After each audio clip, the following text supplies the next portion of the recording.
Assalamualaikum warahmatullahi wabarakatuh. Perkenalkan, nama saya Rahmat Hidayatullah dengan NIM 21051124020 dari Prodi Teknik Informatika B 2021. Di sini saya akan membahas mengenai web server dan DNS server serta simulasinya. Langsung saja memasuki pengertian web server. Web server adalah perangkat lunak yang berfungsi sebagai penerima permintaan yang dikirimkan melalui browser, kemudian memberikan tanggapan permintaan dalam bentuk halaman situs web atau lebih umumnya dalam dokumen HTML. Namun, web server dapat mempunyai dua pengertian berbeda, yaitu sebagai bagian dari perangkat keras hardware maupun sebagai bagian dari perangkat lunak software. Kemudian ada fungsi web server.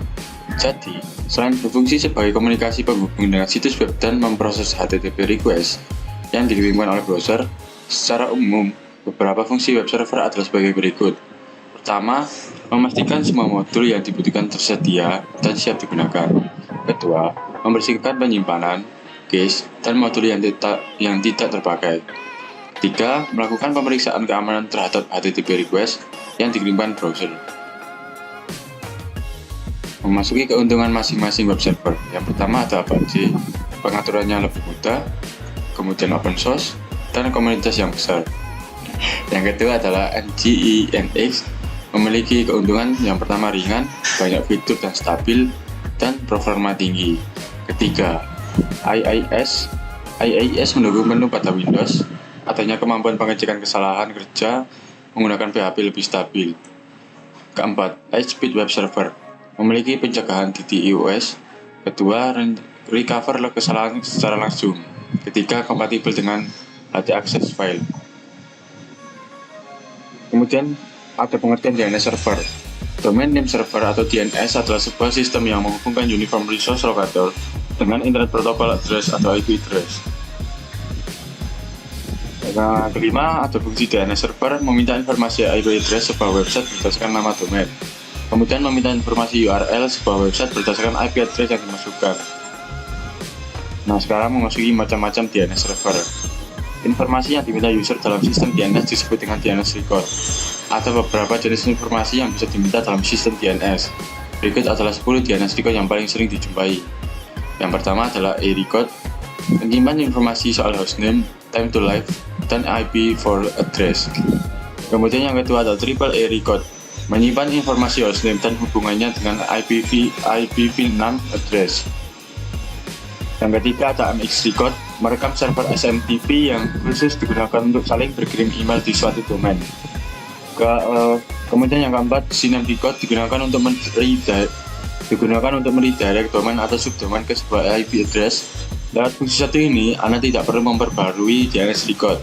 Yang kelima ada NS record, merujuk subdomain pada authoritative name server yang diinginkan. Record ini berguna jika subdomain Anda di hosting berbeda dengan domain. Kemudian ada PDR record, memberikan izin pada DNS resolver untuk menyediakan informasi soal IP address dan menampilkan hostname. Kemudian ada CERT record, menyimpan sertifikasi enkripsi atau sertifikasi keamanan. Lalu ada SRV record, menyimpan informasi terkait lokasi komunikasi semacam priority name, wait, port, points, dan TD. Kemudian TXT record, membawa dan menyalurkan data yang hanya bisa dibaca oleh mesin. SOA record, bagian yang muncul di awal dokumen DNS zone. Bagian yang sama juga merujuk pada authoritative name server serta informasi lengkap sebuah domain. Sekarang kita memasuki simulasi Cisco Packet Tracer. Untuk rangkaian, kita lanjutkan yang kemarin dengan IP yang sama. Kita pilih IPv1 untuk HTTP server dan pastikan HTTP dan HTTPS on. Lalu pergi ke indeks HTML yang kita edit di situ. Kita mau isi apa saja itu terserah. Jika sudah, klik save.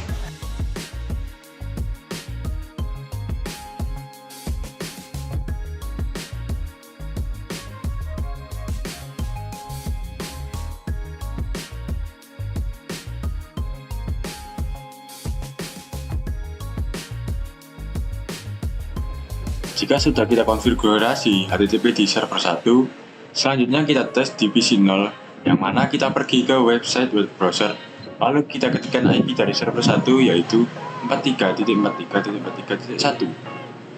Jika berhasil, maka konfigurasi web server kita juga berhasil.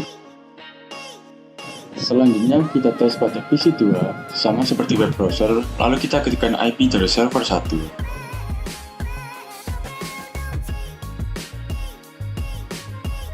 Nah, jika keluar, maka konfigurasi kita juga berhasil. Selanjutnya kita pilih menggunakan laptop, apakah hasilnya sama. Kemudian selanjutnya kita ketikkan IP address dari server 1. Nah, jika sudah keluar, maka konfigurasi kita juga berhasil, yaitu konfigurasi web server.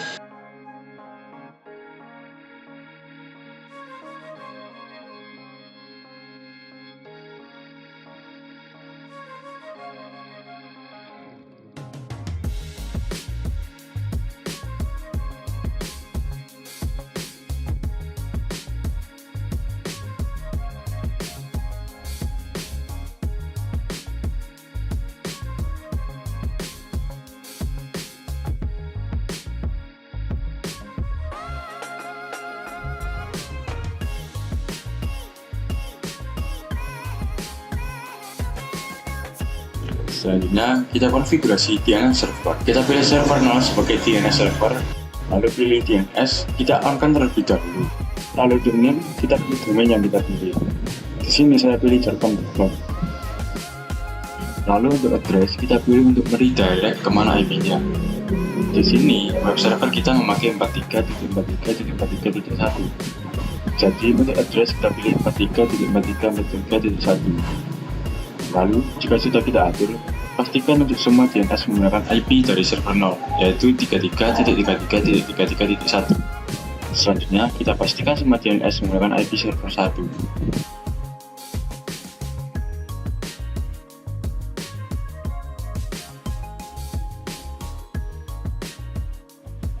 Termasuk dari DHCP, kemudian kita atur, lalu ganti DNS yang awalnya 8888, kita ganti ke IP server 0, yaitu 33.33.33.1.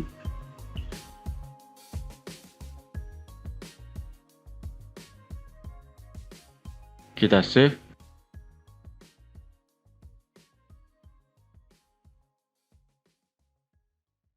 Lalu kita ganti IP dari DHCP server tadi. Jika muncul DNS server, maka IP konfigurasi dari DHCP server tadi sudah masuk. Kita lakukan semua pada jaringan wireless.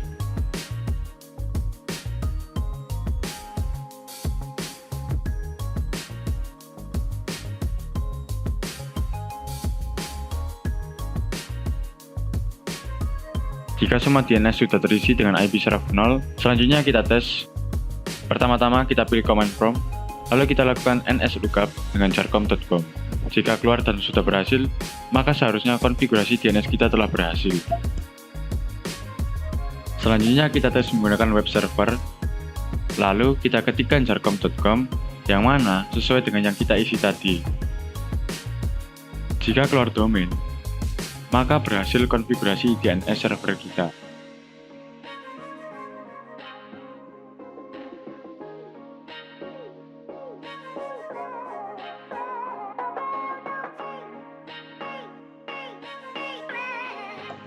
Selanjutnya, kita pilih tes menggunakan laptop, yang mana seperti tadi kita lakukan web browser. Lalu, kita ketikkan jarcom.com. Jika sudah keluar hasilnya, maka konfigurasi DNS kita sudah berhasil. Selanjutnya, saya ingin memberi subdomain. Pertama-tama, kembali ke DNS, lalu kita ketikkan www.jarcom.com. Lalu untuk type, pilih ke CNAME.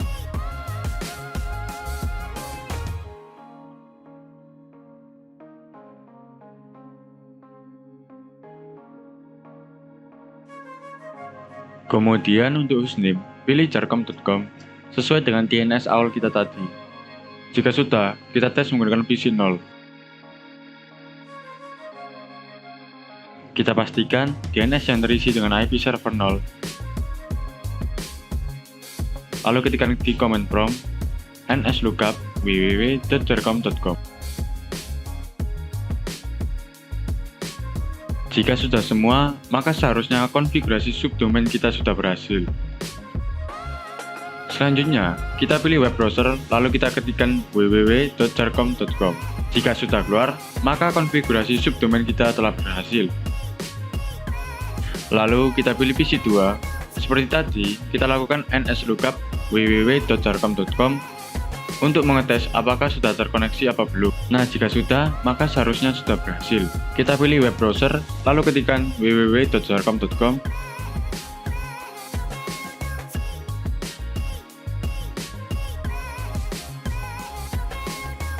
Dan jika sudah keluar hasilnya, maka konfigurasi DNS kita sudah berhasil.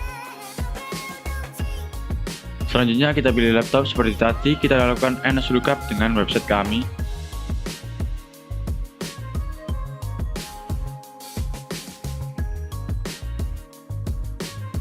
Jika sudah keluar, maka kita tes ke web browser dan ketikkan www.jarcom.com.